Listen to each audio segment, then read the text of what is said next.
Nous allons prendre la direction tout de suite des Alpes avec cette information que l'on a appris en tout début de soirée. Ça se passe dans les Alpes sur une route nationale, pas très loin de Chamonix, Paul Conge. Et selon les premières informations, il y aurait 2 victimes, 2 automobilistes à la suite d'un éboulement. Oui, la situation est assez dramatique sur place parce qu'un bloc rocheux s'est détaché de la falaise sur cette route de montagne, donc entre Chamonix et Passy. C'était autour de 18 heures. Et cet éboulement rocheux, il a percuté le toit d'une voiture de particuliers qui circulait là. Il transportait 4 personnes sur cette fameuse RN 205. Et le premier bilan humain est terrible. 2 personnes décédées. Ce sont les passagers arrière du véhicule que la roche a percuté en se décrochant, et selon nos informations, le conducteur est également gravement blessé et la passagère avant plus légèrement. Les victimes survivantes donc de cet accident ont été prises en charge vers les centres hospitaliers voisins de Sallanches et d'Annecy.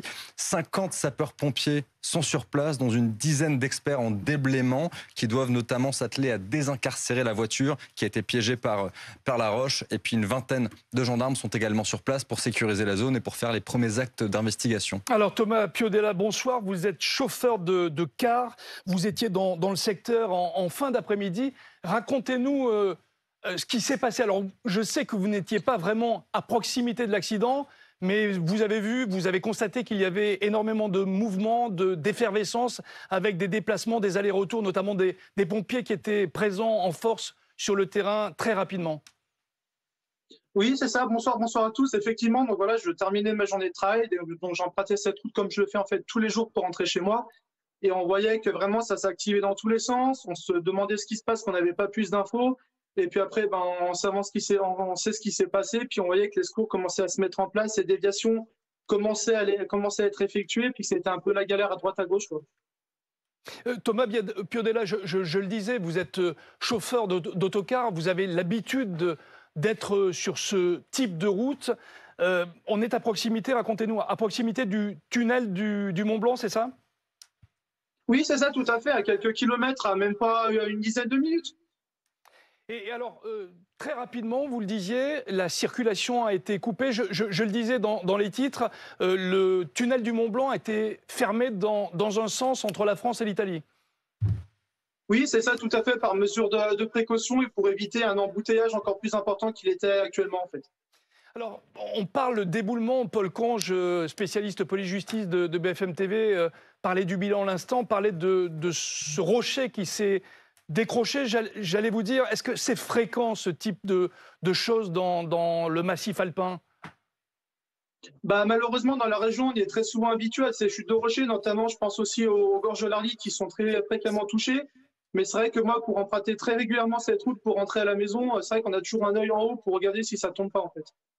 Alors, a priori, cette voiture était une voiture de touriste. Est-ce qu'il y a de la signalisation sur le parcours, sur le tracé, à proximité de ce secteur, pour signaler éventuellement qu'il peut y avoir des risques d'éboulement?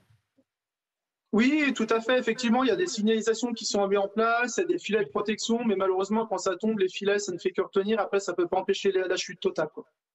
Alors, Thomas Piodella, vous êtes chauffeur d'autocar dans la région. Est-ce qu'il y a eu des consignes ensuite de la part, par exemple, peut-être de votre entreprise, de la part des autorités locales sur le secteur? Comment ça s'est passé, organisé en fin d'après-midi?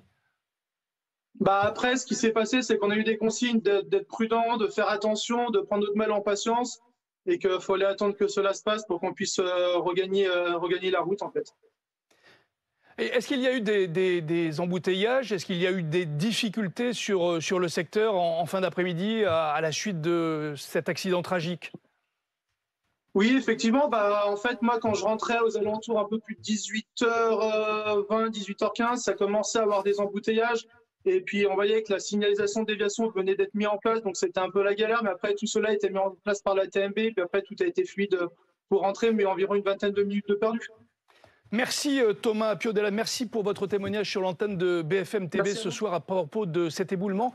Anthony Ferry, vous êtes spécialiste météo, climat, on vous connaît bien, mais vous êtes surtout expert en géologie. Et ce souci-là, il est lié au terrain et peut-être dû également à cette situation de pluie, de sécheresse, de sol sec, c'est ça?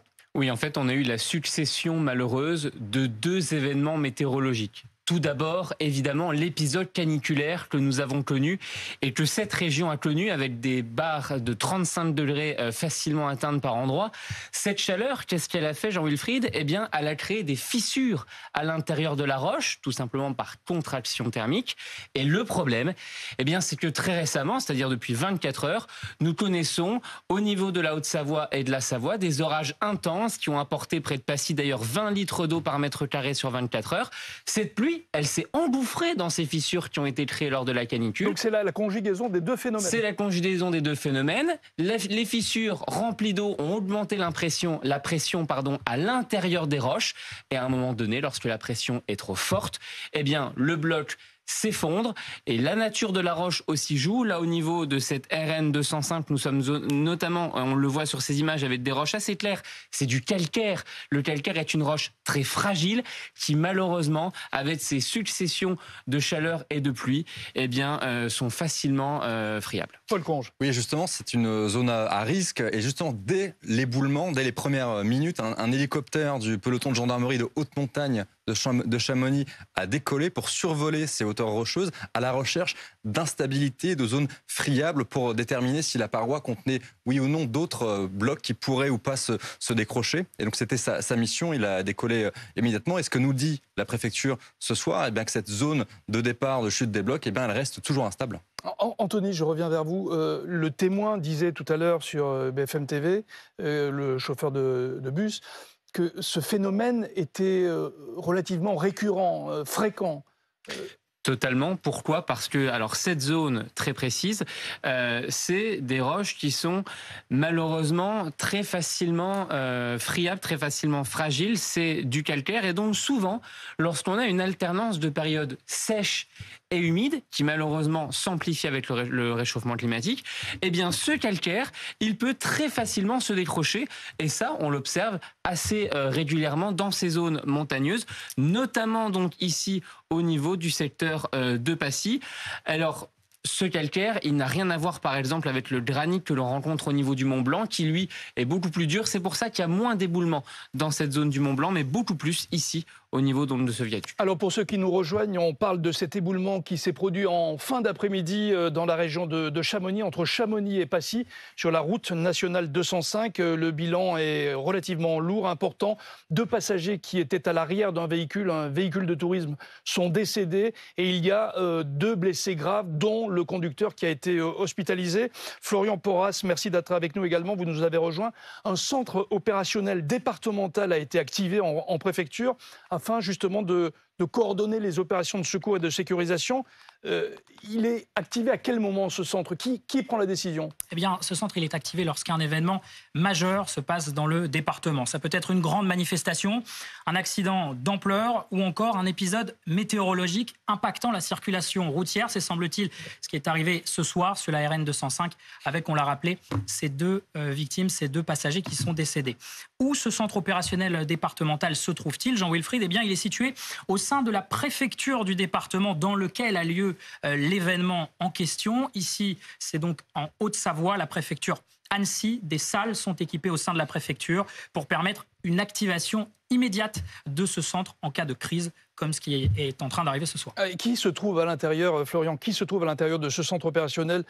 Quel type de personnes on trouve? Alors, il y a le préfet d'abord, c'est celui qui préside toutes ces opérations de secours. C'est le directeur des opérations de secours. Il assure la conduite et la coordination de ces opérations. Ce centre opérationnel départemental rassemble aussi l'ensemble des acteurs de la sécurité civile. Il y a la police nationale, la gendarmerie nationale, mais aussi les collectivités locales, en l'occurrence la mairie, le conseil départemental, le conseil régional. Chaque service collecte les informations qui remontent du terrain pour permettre au préfet ensuite de prendre les meilleures décisions en fonction de l'évolution de la situation. Et puis enfin, un dernier mot sur le poste de commandement opérationnel qui est en appui sur les lieux de l'événement. Ce centre de commandement opérationnel, il est installé au plus près du lieu d'action, en dehors tout de même de la zone à risque. Il est généralement dirigé par le sous-préfet, permet de coordonner les différents acteurs sur le terrain et encore une fois, il permet permet de faire remonter toutes les informations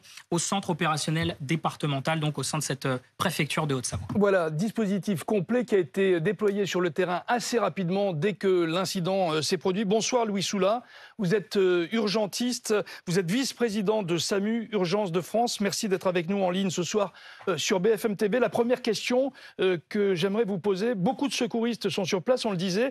Quelle est la priorité des secouristes lorsqu'il y a ce type d'accident ?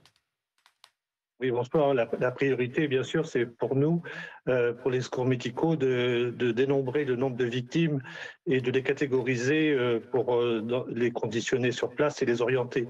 Mais la situation particulière suite à cet éboulement, c'est tout d'abord de prioriser la sécurité des intervenants sapeurs-pompiers indispensables qui vont faire la reconnaissance de ce qu'on appelle, nous, le risque évolutif, parce que comme cela a été dit, on n'est pas du tout sûr qu'il n'y ait pas de nouveaux éboulements et il faut bien sûr protéger tous les intervenants tout en se donnant les moyens d'accéder avec les moyens de sauvetage déploiement des sapeurs-pompiers aux victimes et les équipes médicales vont les conditionner, les évaluer la gravité, les orienter vers les hôpitaux adaptés.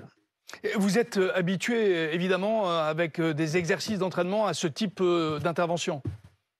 Alors complètement, ça fait partie des missions des SMUR, donc c'est des missions qui nous sont attribuées dans le cadre de la loi de médicale urgente et nous travaillons, comme cela a été dit, en interservice, en lien avec les autres services de secours, sapeurs-pompiers, gendarmerie, police, autorité du préfet et du commandant des opérations de secours, qui est au niveau du PC opérationnel, donc commandant des opérations de secours, qui a mis en place un directeur des secours médicaux pour recenser ces victimes et les orienter vers les hôpitaux et les services adaptés. Alors, tous les axes essentiels qui sont autour de cette route nationale ont été fermés, notamment un accès qui conduit à l'Italie.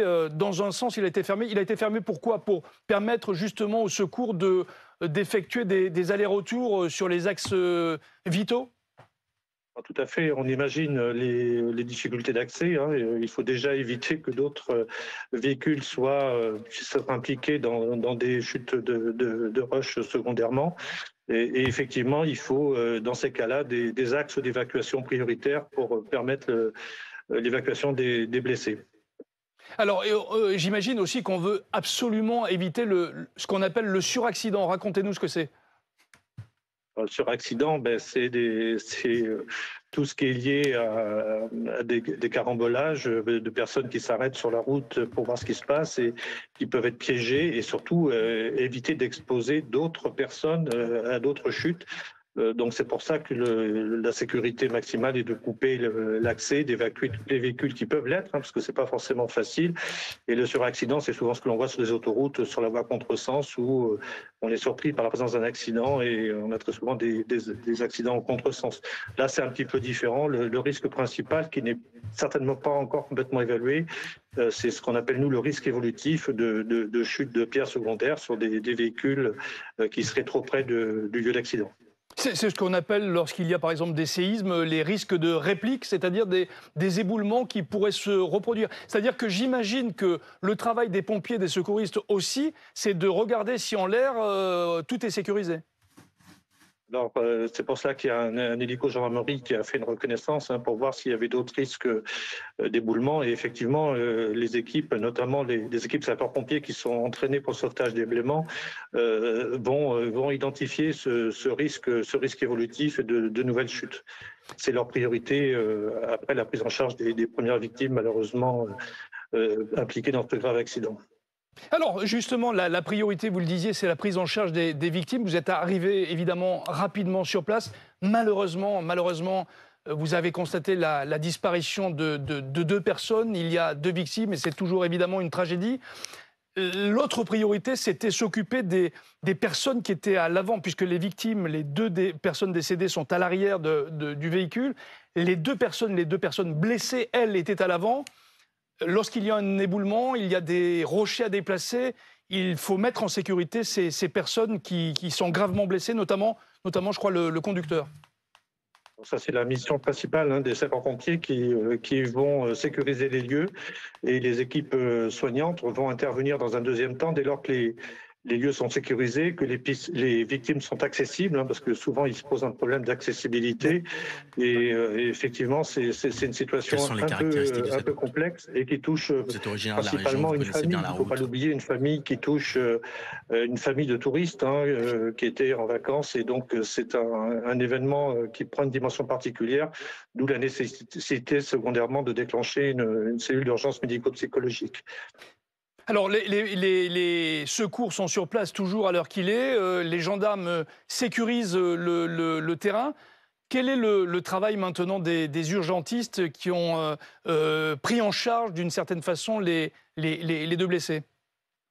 Alors, les blessés, ils ont été évalués, ils ont été catégorisés, c'est-à-dire qu'on a évalué le niveau de gravité en séparant les urgences absolues qui doivent être évacuées prioritairement vers des plateaux techniques adaptés, des urgences relatives qui peuvent être traitées vers les hôpitaux de proximité. Et le rôle de la régulation médicale du SAMU, en lien avec le directeur des secours médicaux, c'est d'identifier des places pour recevoir ces blessés, notamment les plus graves, dans des lieux qu'on appelle des trauma centers, pour prendre en charge toutes les lésions secondaires à ce traumatisme dans les meilleurs délais et dans un environnement technique adapté, notamment en termes d'imagerie et de plateau chirurgical. Vous travaillez donc avec le centre opérationnel départemental dont parlait à l'instant Florian Porras? Tout à fait. Le centre opérationnel départemental, le COD, est en lien avec le centre opérationnel qui est à proximité du lieu d'intervention et les informations sont transmises régulièrement. Et bien sûr, les hôpitaux qui vont recevoir les blessés sont avertis, et ainsi que de la nécessité d'accueillir des familles qui vont bien sûr appeler très rapidement. Merci Louis Soula d'avoir été ce soir en direct sur BFM TV pour évoquer donc ce drame sur cette route nationale 205 entre Chamonix et Passy. Bonsoir David Dunal. Bonsoir. C'est une région que vous connaissez bien puisque vous êtes journaliste BFM TV. Vous êtes originaire de cette région, de la Haute-Savoie. Quelle est la difficulté lorsqu'on circule dans les Alpes sur ce type d'itinéraire? Est-ce que, par exemple, je posais la question tout à l'heure à l'un des invités, en l'occurrence ce chauffeur d'autocar qui circule énormément dans cette région, est-ce que les éboulements sont signalés, suffisamment signalés? Oui, les risques? Tout à l'heure, justement, ce témoin vous parlait d'une autre route dans le département qui est souvent fermée à cause d'éboulements. Cette route que vous voyez à l'écran et sur laquelle cet éboulement-là a eu lieu, elle se trouve entre Chamonix et Saint-Gervais, c'est la nationale 205. C'est une route assez particulière dans le département puisqu'elle est séparée en deux axes. Vous avez l'axe montant via le viaduc des Aigras qui lui a été ouvert en 1982, qui permet de monter en direction de Chamonix. Et puis vous avez une autre route, c'est la route qui nous intéresse ce soir, là où il y a eu cet éboulement, parce que c'est la route qui descend de Chamonix en direction de la vallée et qui débouche sur l'autoroute A40. Et cette route, elle est à sens unique avec deux voies. Vous descendez donc. Elle est par endroits limitée à 50 km/h, 25 pour les poids lourds parce qu'elle est très, très sinueuse. Elle longe la paroi rocheuse. Elle est vraiment très, très sinueuse. Et vous avez d'un côté, en fait, vous la voyez à l'image, vous avez d'un côté, en fait, vraiment la falaise avec des filets de protection, avec par endroits même des abris pour éviter justement les éboulements. Et puis de l'autre, vous avez le ravin. C'est une pente à 7% tout de même. Et il y a donc ces filets de protection et c'est une route très, très empruntée dans le département. David, je disais tout à l'heure dans les titres que le tunnel du Mont-Blanc avait été fermé dans un sens entre la France et l'Italie. Le tunnel, il est vraiment situé à proximité. L'idée, c'est d'empêcher les camions de venir dans le secteur. Alors, en ce qui concerne cet axe, vous avez la fermeture de l'axe sur l'axe descendant. C'est là où il y a eu l'éboulement entre Chamonix et Passy. Et donc, il y a effectivement beaucoup de trafic dans la zone. Le trafic était annoncé comme fort aujourd'hui entre l'Italie et la France, là sur le tunnel du Mont-Blanc, qui lui, pour le moment, est ouvert. Les poids lourds, eux, sont bloqués dans le sens descendant, bloqués dans le sens montant également, pour ne pas qu'ils accèdent au tunnel du Mont-Blanc. Et il y a encore beaucoup de personnes qui sont bloquées sur cet axe, en axe descendant. Donc, il y a plusieurs poids lourds, plusieurs véhicules, des bus également, de voyageurs qui sont bloqués, toujours sur cet axe descendant qui permet de rejoindre la vallée de l'Arve et ensuite Lyon ou Paris, pour beaucoup plus loin. Anthony Ferry, spécialiste météo et climat de BFM TV, mais également expert en géologie. Vous le disiez tout à l'heure, c'est un secteur à risque parce que la roche est poreuse, on va dire, et c'est rendu très compliqué. En tout cas, les éboulements sont facilités par une météo de ces dernières heures. Oui, en fait, vous allez tout comprendre de ce qui s'est passé, tout simplement en analysant la situation météo. Il a plu énormément ces dernières 24 heures sur le secteur. Et le problème, c'est que donc cette route sinueuse dont parlait David Dunal, elle est creusée entre des blocs de calcaire. Le calcaire, c'est une roche très particulière en géologie. Pourquoi ? Parce qu'elle est sensible à l'acidité. Et la pluie, lorsqu'elle tombe du nuage, eh bien, elle se charge un petit peu en acidité avec le CO2 de l'atmosphère. Et lorsqu'elle tombe justement sur cette roche calcaire, eh bien, que se passe-t-il ? Elle le dissout un petit peu, par exemple, lorsque l'on met une goutte d'eau sur un carré de sucre. C'est exactement la même chose, ce qu'il se passe ici. Sauf qu'évidemment, ça se fait sur des centaines d'années. Et sur des centaines d'années, eh bien, on va dissoudre l'intérieur de cette roche calcaire. Et à un moment donné, eh bien, la roche est devenue trop poreuse. Et par conséquent, elle s'effrite en des blocs qui peuvent tout de même représenter plusieurs dizaines de tonnes. Alors, on parle là précisément des Alpes. Est-ce que ça peut arriver dans le Jura, dans les Pyrénées ?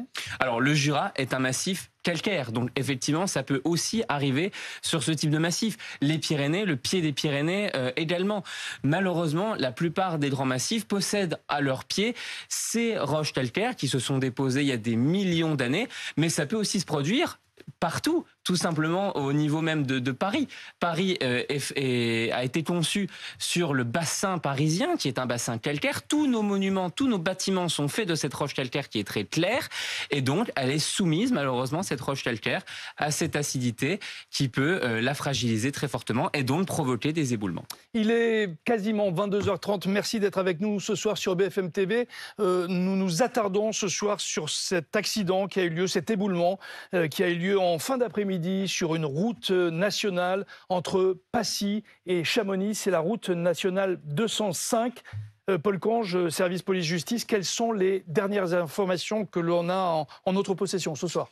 Pour le moment, le bilan humain provisoire qu'on nous a communiqué est de 2 personnes décédées et 2 personnes blessées, notamment l'éboulement rocheux, lorsqu'il s'est produit, il a percuté une voiture de particulier qui circulait sur cette route de montagne. Il y avait 4 personnes à l'intérieur. Ce sont les 2 passagers arrière qui sont morts en étant percutés par la roche. Le conducteur est gravement blessé, la passagère avant l'est plus légèrement, mais ces 2 victimes donc ont été transportées dans les centres hospitaliers les plus proches. En ce moment, à l'heure où on se parle, une vingtaine de gendarmes sont sur place pour sécuriser les lieux et faire les premières constatations. Ce sont les gendarmes de l'escadron départemental de sécurité routière de Haute-Savoie. Il y a également 50 sapeurs-pompiers sur place, dont notamment parmi eux des experts en déblaiement, parce qu'ils s'attellent bien évidemment à déblayer la route, à la rendre à nouveau praticable, mais aussi pour désincarcérer la voiture qui a été prise par les roches.